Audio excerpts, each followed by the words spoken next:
Assalamualaikum warahmatullahi wabarakatuh.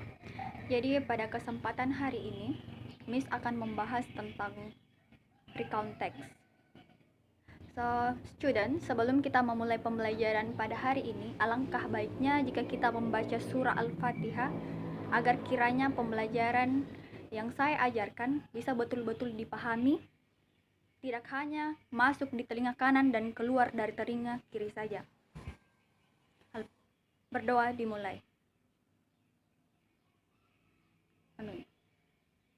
Oke, sebelum Miss masuk pada materi yang akan saya ajarkan, saya ingin mengabsen terlebih dahulu. Jadi karena situasi yang kurang mendukung sehingga kita tidak bisa berada di dalam kelas, jadi kita menggunakan aplikasi Zoom agar kiranya pertemuan masih bisa tetap dilakukan. Oke. Jadi student mohon didengarkan namanya. Yang tidak menyaut, saya alpakan. Siska? Present, ma'am. Arya? Present. Hani? Present, ma'am. Nani? Present, ma'am. Marsil? Present. Rizky? Present. Iksan? Present. Dan Sarina? Present, ma'am. Oke, karena student sudah lengkap dan alhamdulillah pada hari ini masih bisa mengikuti pembelajaran. Jadi kita mulai saja materinya pada hari ini. Jadi inilah materi yang akan Miss ajarkan. Kita belajar mengenai recount text. Jadi sebelum Miss menjelaskan, saya ingin salah satu dari kalian menjelaskan mengenai materi kita hari ini. Tidak usah takut, kita di sini sama-sama belajar. Apakah ada? Saya, ma'am. Saya Siska. Oke, saya persilakan kepada teman kita, Siska, untuk menjelaskan sedikit mengenai materi kita. Apa yang kamu ketahui tentang recount text, Siska? Recount text menceritakan tentang suatu peristiwa. Oke, menceritakan. Apa yang diceritakan? Tentang pengalaman pribadi, Miss. Mengenai pengalaman pribadi. Ini mungkin dari Arya ingin berbagi dengan teman-temannya? No, Miss. Oh, tidak tahu, tidak apa-apa. Jadi langsung saja kita masuk ke materinya. Yang pertama yaitu mengenai pengertian recount text. Jadi dalam Kamus Besar Bahasa Inggris, recount artinya menceritakan atau teks yang akan diceritakan. Ya, biasanya recount text menceritakan suatu kejadian atau pengalaman yang terjadi di masa lalu. Apakah itu pengalaman pribadi, senangkah, sedihkah? Senang karena apa? Mungkin karena bertemu dengan idola. Sedih karena apa? Mungkin karena pernah terjatuh dan lain sebagainya. Next slide yaitu mengenai macam-macam recount text. Jadi ada 3 macam recount text. Yang pertama adalah personal recount, yang kedua adalah factual recount, dan yang ketiga adalah imaginatif. Personal recount merupakan jenis recount text yang menceritakan tentang pengalaman pribadi si penulis atau mungkin pengalaman pribadi Anda, seperti yang Miss katakan tadi.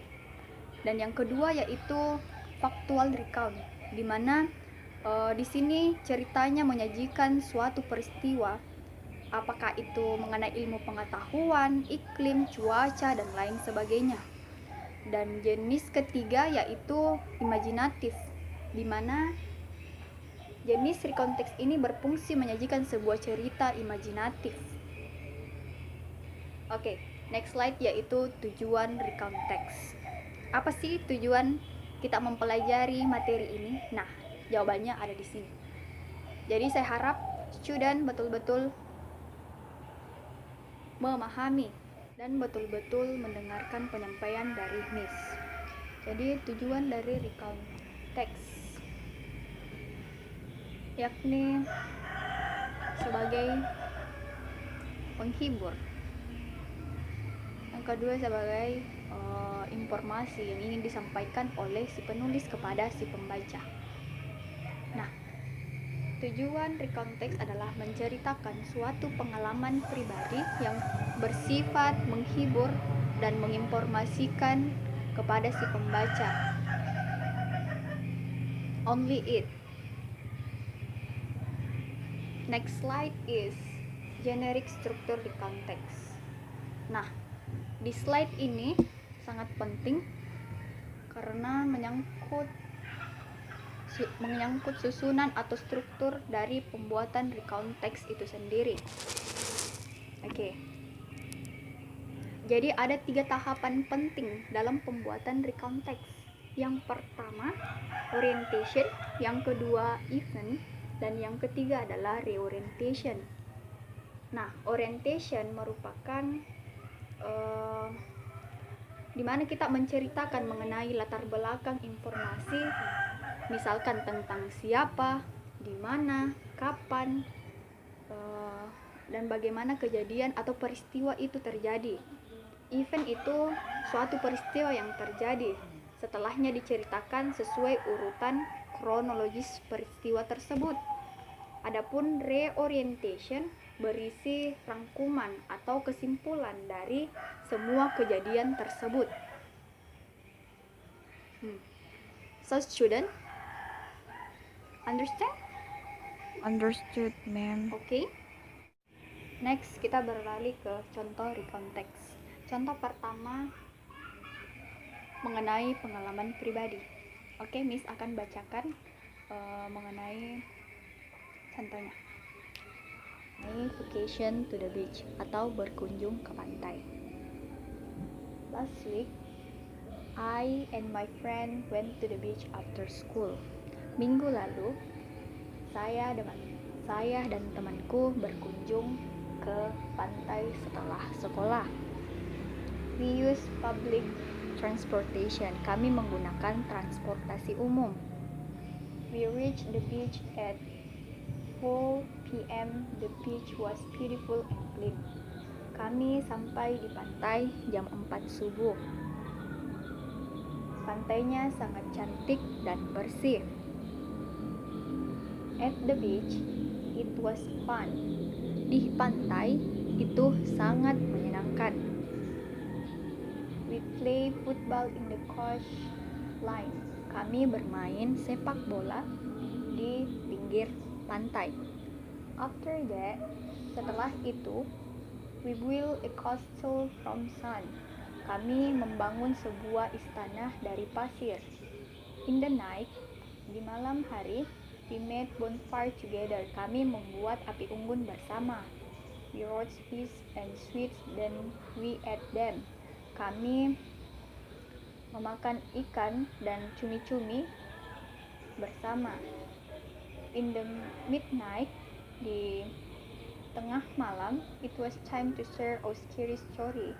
Ini waktunya kami berbagi cerita yang menakutkan. One by one, satu persatu, we told our story. Kami menceritakan cerita kami. At the morning, di pagi hari, we went home. Kami pulang ke rumah. It was a moment I never forgot. Itu adalah momen yang tidak akan pernah saya lupakan. Next, contoh selanjutnya yaitu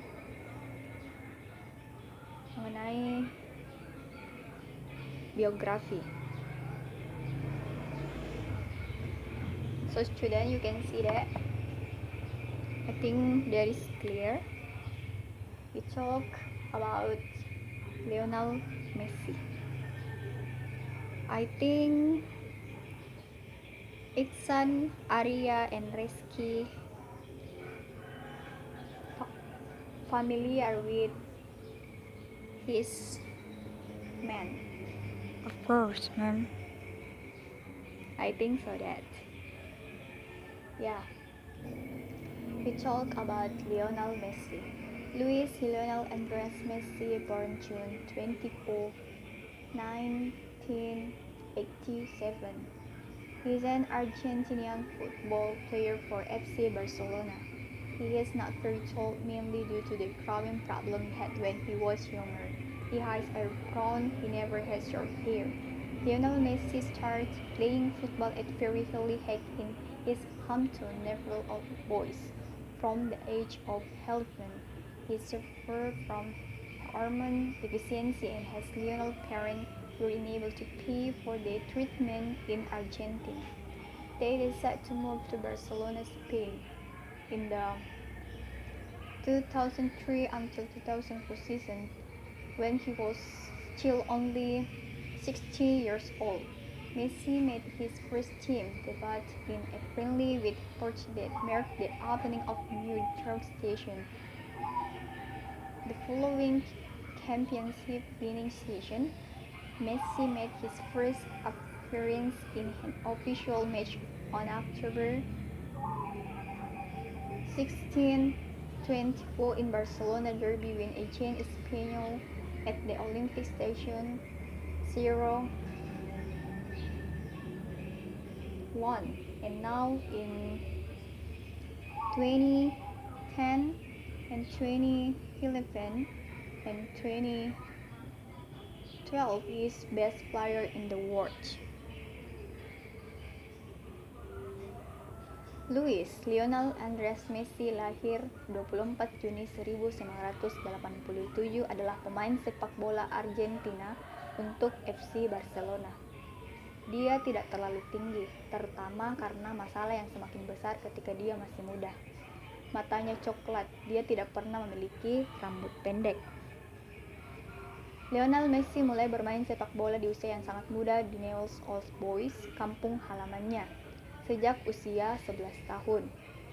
Ia menderita kekurangan hormon dan karena orang tua Lionel Messi tidak mampu membayar perawatannya di Argentina, mereka memutuskan untuk pindah ke Barcelona, Spanyol. Pada musim 2003 sampai 2004, ketika ia masih berusia 16 tahun, Messi membuat debut tim pertamanya dalam persahabatan dengan Porto yang menandai pembukaan Stadion Dragao baru. Musim kemenangan kejuaraan berikut, Messi membuat penampilan pertamanya dalam pertandingan resmi pada 16 Oktober 2004. Nah, itulah tadi pemaparan Miss mengenai rekonteks, mulai dari definisi, macam-macam, tujuan, unit struktur, contoh, dari pengalaman pribadi maupun biografi seseorang, apakah itu dari idola maupun pejuang-pejuang. Nah, sekarang saya buka sesi pertanyaan bagi student yang belum mengerti, tolong ajukan tangan dan mention pertanyaannya. Apakah ada ingin bertanya? How about Siska? You wanna ask something to me? No, miss. Okay, no. Iksan? How about you? No, miss. No.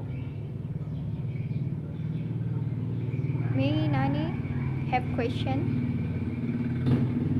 No, miss. No also? Okay.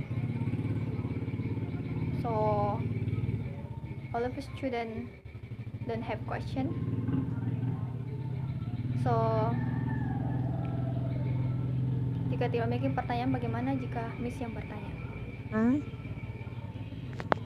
Kaget.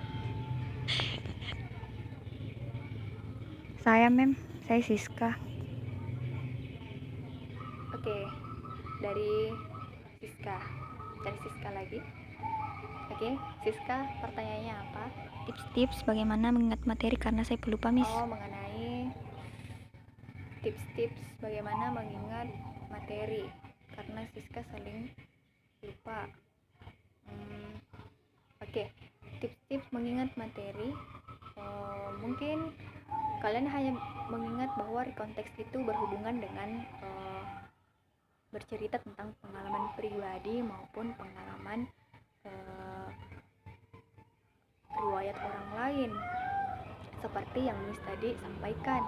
Dan kemudian generate strukturnya itu terdiri atas 3 orientasi.